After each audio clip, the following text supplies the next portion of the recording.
Join me today as we hook up our Casita trailer to our tow vehicle to get ready to go on our next RV adventure.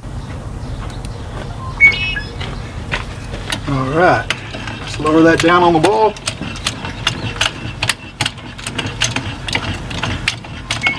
I just count the number of cranks and I know it's 30 cranks to get me from high enough off this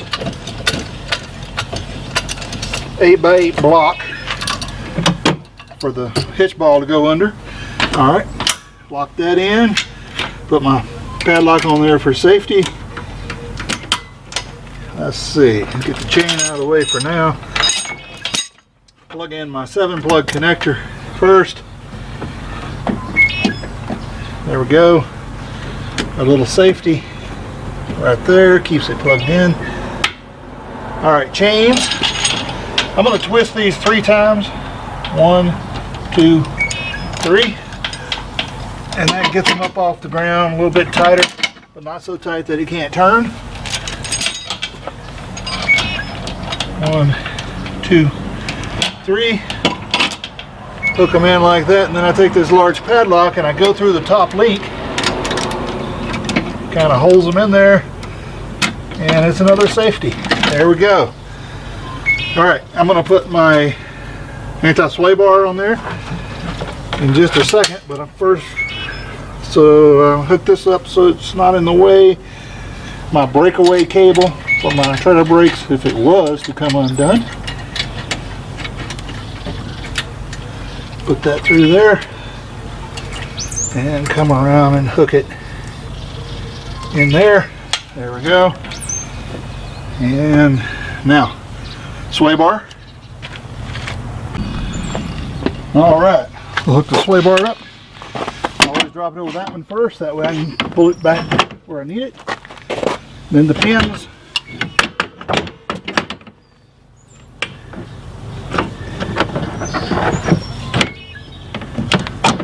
Go. And a pin here. There we go. And then you crank that up till it's firm. And now my sway bar is in place. I'm ready to pull the trailer out. Alright, I'll put my ball lock in the back of the Jeep. Put my little grease cover on there. Put that on reverse so it doesn't attach itself. And I just set that in the back of the truck. I'll have it for when we park. Now I got to unplug from shore power.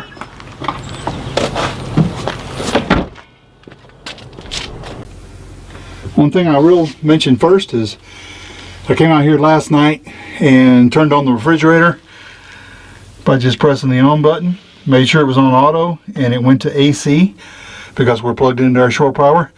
And I set my cold to 5 so that I could pre-cool the refrigerator.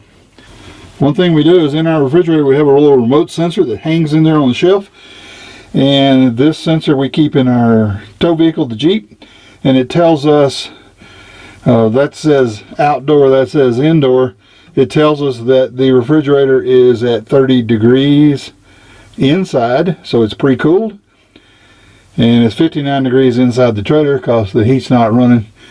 But we know the refrigerator is pretty cool. We keep that in the trailer truck with us at all times so we can monitor our temperature in the refrigerator as we're going down the road to make sure it stays cool. Now, when I unplug from shore power, because it's on auto, it's going to switch to another source, and we'll see what happens. So I'm going to go outside and unplug it. You'll see it switch.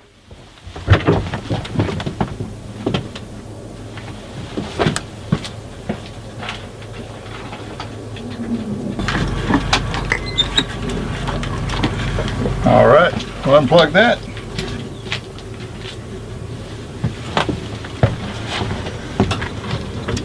Alright, it automatically switched over to gas. That's the default setting on auto. It's going to go to gas and it's going to crank up and keep running while I'm hooking up. When I replug back into shore power after I get the trailer in the spot I'm going to leave it for the rest of today and overnight, I'll plug back into my shore power and it'll switch back to AC. Then when we hit the road, we'll put it on DC. Alright, put our shore power cable away.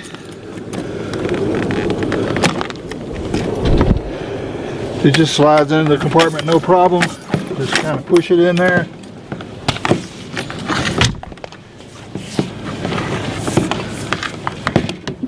Alright, here we go. Put that away. Lock that, it's closed.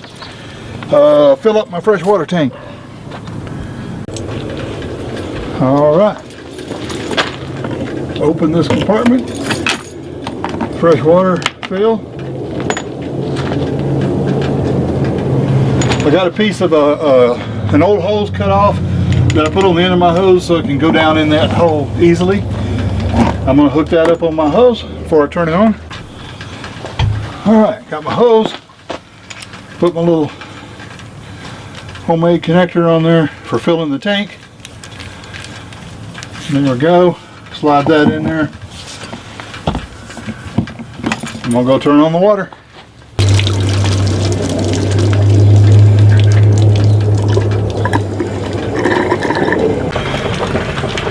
Alright, I can monitor my water going in my tank right there. You can see it's filling. I've put some marks on the tank by taking my 6-gallon freshwater container that I use at state and national parks. Put 5 gallons in it, pour it in, saw how high it went, marked my 5-gallon mark, 10-gallon, 15-gallon mark, 20, and the very top mark that you can't see is 22.5, which is the usable space in that tank. If you go over 22.5 gallons, the water just starts pouring out the back because the filler hose and the vent hose are at the 22.5 gallon mark where they go into the back of the tank. So it doesn't take long to fill up that tank. The first stop on this trip is a state park, and they're not going to have water connections at the campground, so I'm filling up with water. We use this water for showers, washing hands in sinks, etc., flushing the toilet. Our drinking water, we use bottled water. So it's almost full. I'm going to see if I can get where I can show you this 22.5 gallon mark up there. There it is. When it gets up to that 22.5 gallon mark, I know it's full from experience. There you go. The water starts coming out the back right there, and I go turn my water off. Alright, take my hose out, close that up.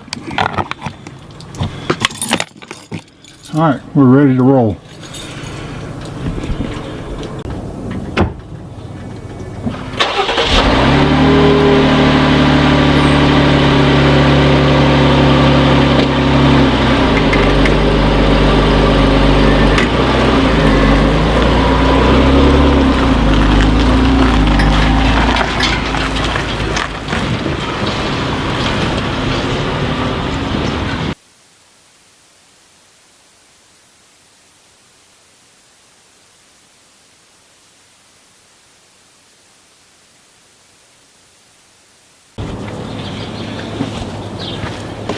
All right, one thing you do when you pull out and get ready to go on every trip, and then you check occasionally during your trip, is you check your tire pressures, not just in your tow vehicle, but in your trailer as well.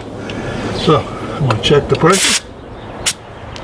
You see that we're at 58 pounds. That's exactly where I want it to be. I'm going to check the one on the other side.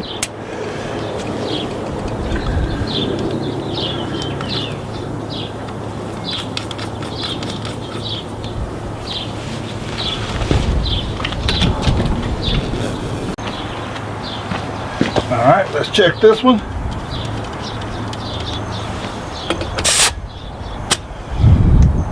$58 to $60, just where I want to be.